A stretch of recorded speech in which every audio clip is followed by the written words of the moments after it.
नमस्कार। सबसे पहले माफी चाहूंगी कि मेरी पंजाबी बिल्कुल भी अच्छी नहीं है कि मैं आपसे पंजाबी में गल कर सकूं, तो मैं हिंदी में बात करूंगी।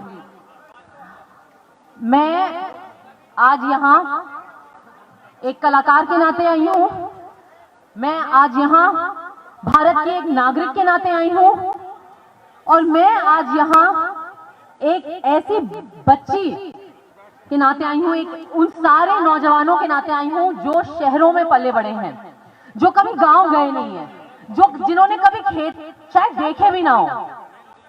मुझसे अक्सर लोगों ने पूछा कि तुम्हें ऐसी क्या चुल मची है कि तुम्हारा क्या लेना देना है इन किसान के आंदोलन से, कि ये जो किसान विरोध में बैठे हैं दिल्ली में अलग अलग जगहों से, जो पंजाब, जो हरियाणा और जो भारत के अलग अलग हिस्सों से आए हैं, इनसे तुम्हारा क्या लेना देना है। इस सवाल, अच्छा सवाल है, जायज सवाल है। इस सवाल का जवाब मुझे सिंघू बॉर्डर पे एक माई ने दिया था, जो पंजाब से आई थी, अपने जमीन छोड़कर, अपनी खेती छोड़कर, अपना चूल्हा छोड़कर, अपना घर छोड़कर, दिल्ली की कड़कती ठंड में अपने हक की लड़ाई में आप सबके साथ शामिल होने के लिए।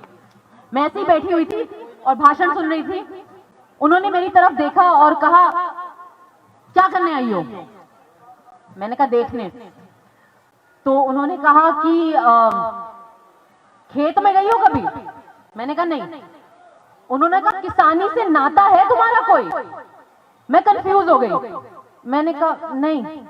फिर उन्होंने एक बात कही मुझे जो सीधे मेरे दिल में घुस गई। उन्होंने कहा, रोटी से नाता है? मैंने कहा, हाँ। कहा, यही है नाता किसानी से तुम्हारा, क्योंकि तुम्हारा रोटी से नाता है। और इस देश में एक ऐसा आदमी नहीं है, चाहे वो अमीर से अमीर आदमी हो, चाहे वो प्रधानमंत्री हो, चाहे वो भिखारी हो, जो कह सके कि रोटी से नाता नहीं है, हमारा चावल से नाता नहीं है। इसलिए आपकी ये लड़ाई सिर्फ आपकी नहीं, हम सबकी लड़ाई है। और मैं तहे दिल से इस देश के हर नागरिक की तरफ से आपका शुक्रिया अदा करना चाह रही हूं कि आप अपनी लड़ाई नहीं, आप हमारी लड़ाई भी लड़ रहे हो। आज मैं यहां खड़ी बेहद शर्मिंदा हूं।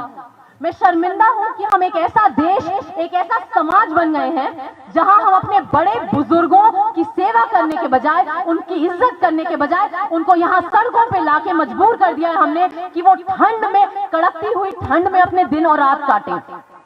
और हम इतने बेशर्म हो गए हैं, एक देश के नाते, एक समाज के नाते हम इतने बेशर्म हो गए हैं कि हमें बुरा लगे इस बात का, हमें कोई पीड़ा हो इस बात की, वो तो दूर, हमें अहंकार ये है कि हमें ये लग रहा है कि आपको समझ ही नहीं आ रहा अपनी खुद की लड़ाई। हमें ये लग रहा है कि वो लोग, वो माइयां, वो हमारे पिताजी, किसान अन्नदाता होता है। अगर देश माँ है तो किसान हमारा पिता होता है, क्योंकि वो हमारी प्लेट में खाना रखता है। हम इतने अहंकारी हो गए कि हम ये बात भूल गए। हमें ये लगता है कि जो लोग खेत में दिन रात पसीना बहा रहे हैं, हमें उनसे ज्यादा उनके फायदे की समझ है। मैं शर्मिंदा हूं कि हम इतने अहंकारी देश हैं। मैं शर्मिंदा हूं कि हमारी हर पार्टी में पंजाब की संस्कृति से निकला भंगड़ा बजता है। मैं शर्मिंदा हूं कि मेरी रोजी रोटी जिस इंडस्ट्री से चलती है, हमारी हर शूट, हर दूसरी तीसरी फिल्म की शूट पंजाब में होती है। मैं शर्मिंदा हूं कि हमारी पार्टियों में जो बटर चिकन और कुक्कड़ हम लोग पाड़ते हैं, उस सब का नाता भूल के हम आपके साथ, आपके समर्थन में खड़े होने से दूर, हमारे कुछ ऐसे साथी हैं, हमारी गोदी मीडिया में ऐसे लोग हैं जो समर्थन तो छोड़िए, झूठे इल्जाम लगा रहे हैं आप पे, आपको गालियां दे रहे हैं और पूरे देश में शक भड़का रहे हैं आपके खिलाफ। मैं इन सब लोगों की तरफ से हाथ जोड़ के आज माफी मांगना चाहती हूँ। मैं सिर्फ माफी मांगने आई हूँ यहाँ पे। और मैं इस मंच के माध्यम से आपको तो खैर क्या ही संदेश दूं, मेरी कोई औकात नहीं है, लेकिन मैं भारत के बाकी लोगों को जरूर इस मंच के माध्यम से एक संदेश देना चाहती हूँ। मैं उन्हें ये याद दिलाना चाहती हूँ कि हर बार जब आप किसान का अनादर करते हैं, हर बार जब आप किसान को गाली देते हैं, हर बार जब आप पंजाब या हरियाणा को गाली देते हैं, आप इस देश को गाली दे रहे हैं। इस देश के झंडे के जो रंग हैं वो पंजाब के रंग हैं।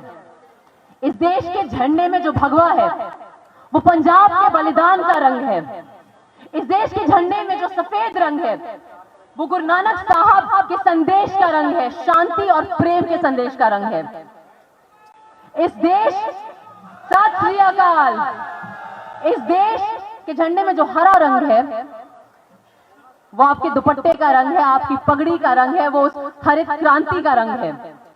इस देश के झंडे में जो नीला है वो निहंग सिखों के जज्बे का रंग है।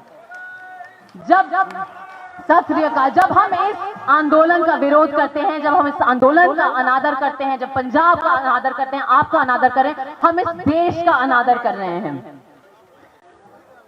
कुछ ऐसे लोग हैं आजकल सत्ता में इस देश में जो भूल गए हैं कि असली भारत क्या है। पंजाब के एक बहुत महान कवि थे, आप सब उन्हें जानते हैं, अवतार सिंह संधू, पाश के नाम से लिखते थे। आज इस मंच के माध्यम से उनकी कविता पढ़कर मैं इस देश के उन सत्ताधारियों को याद दिलाना चाहती हूं कि भारत आखिर क्या है और भारत आखिर कौन है। भारत, भारत मेरे सत्कार दा सब तो महान शब्द, भारत मेरे सत्कार दा सब तो महान शब्द, जिथे किथे भी वरत्या जाए बाकी सारे शब्द अर्थहीन हो जाते ने। इस शब्द से पाओ खेता दे उन्ना पुत्रा तो ने ਜਿਹੜੇ ਅੱਜ ਵੀ ਰੁੱਖਾਂ ਦੇ ਪਰਛਾਵਿਆਂ ਨਾਲ ਵਕਤ ਮਿਲਦੇ ਨੇ। ਉਹਨਾਂ ਕੋਲ ਢਿੱਡ ਤੋਂ ਬਿਨਾ ਕੋਈ ਸਮੱਸਿਆ ਨਹੀਂ ਤੇ ਉਹ ਭੁੱਖ ਲੱਗਣ ਦੇ ਆਪਣੇ ਅੰਗ ਵੀ ਚਬਾ ਸਕਦੇ ਨੇ। ਉਹਨਾਂ ਲਈ ਜ਼ਿੰਦਗੀ ਇੱਕ ਪਰੰਪਰਾ ਹੈ ਤੇ मौत के अर्थ ने मुक्ति। जद भी कोई समूचे भारत की कौमी एकता की गल करता है तो मेरा चित करता है उसकी टोपी हवा च उछाल दियां, उसनू दसां कि भारत के अर्थ किसी दुष्यंत नाल संबंधित नहीं, सगों खेतां विच दायर ने, जिथे अन्न होंदा है, जिथे सन्ना लगदियां ने। भारत के अर्थ किसी दुष्यंत से संबंधित नहीं, भारत के अर्थ किसी नेता से संबंधित नहीं, भारत के अर्थ किसी प्रधानमंत्री से संबंधित नहीं। भारत के अर्थ खेतों में दायर है, जहां अन्न लगता है, जहां सेध उगती है। ये छोटा सा संदेश है जो इस पूरे देश को याद रखने की जरूरत है। बहुत बहुत शुक्रिया, आपका दिल से आभार। और एक बार फिर से मैं शर्मिंदा हूं, लेकिन मैं आपके जज्बे को सलाम करती हूं, मैं आपके जुनून को सलाम करती हूं। सत श्री अकाल। और आखिरी में एक बात जो हम सबको याद रखनी चाहिए कि जब तक इस देश में किसान की जय नहीं हो सकती, इस देश की जय नहीं हो सकती। जय किसान, जय हिंद।